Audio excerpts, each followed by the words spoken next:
Hello दोस्तों, आपका स्वागत है हमारी कहानियों की दुनिया में। यह कहानी है ससुराल की सस्ती रसोई की कहानी।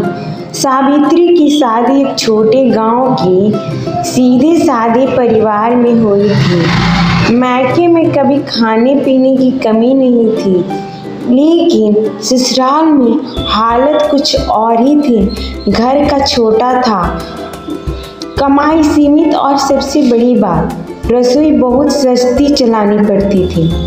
पहले दिन जब वो रसोई में उतरी तो सासू माँ ने कहा, बहू आज आलू की भुजिया बना दे और साथ में चावल। सावित्री मुस्कुराई, लेकिन देखा कि घर में ना तो देसी घी है, ना ही मसाले, न भरपार है। एक आधा प्याज, 2-3 सूखे मसाले और 4 आलू, यही सब कुछ था। उसने धीरे से सास से पूछा, माँ जी और कुछ नहीं है क्या? सासू माँ ने प्यार से समझाया, बिटिया हमारे यहाँ स्वाद महंगे मसालों से नहीं, दिल से आता है। रोटी सादी हो सकती है, लेकिन उसमें भावनाएं भरपूर होनी चाहिए। उस दिन सावित्री ने पहली बार जाना कि कम चीज़ों में भी खाना स्वादिष्ट बन सकता है।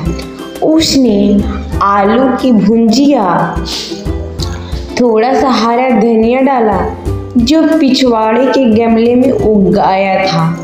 रोटी बेली तो मोटी और हल्की कच्ची हो गई, लेकिन सास ससुर ने बड़े चाव से खाई और तारीफ की। हमारी बहू तो रसोई की लक्ष्मी निकली। दिन बीतते गए। सावित्री ने धीरे धीरे सस्ती रसोई के अपने हुनर से खास बना दिया।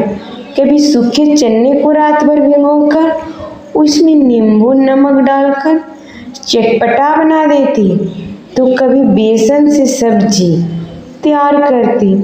जो भी बच जाता उससे अगले ही दिन कोई नई डिश बन जाती।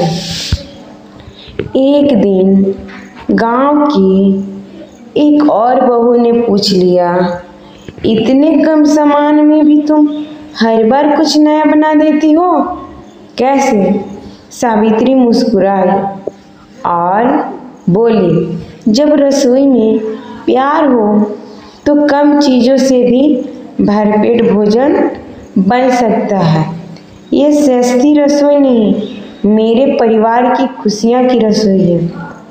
अब वो रसोई सिर्फ खाने का स्थान नहीं थी, वो घर की खुशबू थी, सास बहू की मुस्कुराहटों की जगह।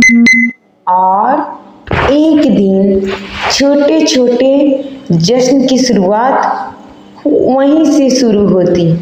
सस्ती चीज़ों से भी अगर रसोई महकती है तो समझिए वह घर एक असली घर है, जहाँ स्वाद नहीं अपनापन का स्वाद होना चाहिए। अगर कहानी अच्छी लगी हो तो मेरे चैनल को सब्सक्राइब कीजिएगा, ज़्यादा से ज़्यादा शेयर कीजिएगा और कमेंट कीजिएगा। आप लोग के लिए ऐसे ही मज़ेदार कहानियाँ बना